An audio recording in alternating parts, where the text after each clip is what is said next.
Well, for the Asian Americans, I'd say realize that we do have the double consciousness that minorities have, right? So we can see ourselves by ourselves, and we can see ourselves through the majority culture's eyes. Just like African Americans can in that regard, whereas majority culture would have a harder time they don't have that double consciousness.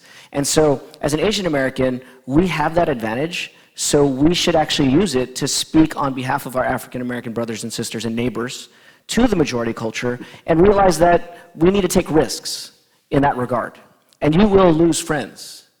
You will lose clout. And you will lose platforms, and that's just that just comes with it. But if I think about it for myself, I'm just thinking, 350 years for no longer being able to invite to be speaking at a certain thing, that's not, that's so small compared to what our neighbors have been going through, that we should take that risk. And so I just say that to Asian Americans is to European Americans, speak to them and tell them what you see from your side, because you're not going to be written off as an angry African American the way that they would be written off in that way, at least not initially. Eventually you might get written off, but at least initially. So I would say that, and then for the Asian Americans towards African Americans, get to know their stories. If you don't see, like, we have our own suffering too, so I don't want to go against that or minimize that, but loving others is really how we grow in our humanity and in Christ. So find out their stories and then advocate and stand in solidarity where you can biblically. And then I'd say to because Asian Americans, we're not quite marginalized to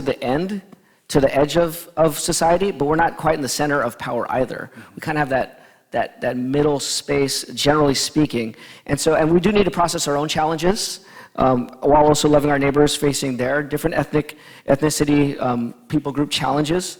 And we're not always going to hit the bullseye.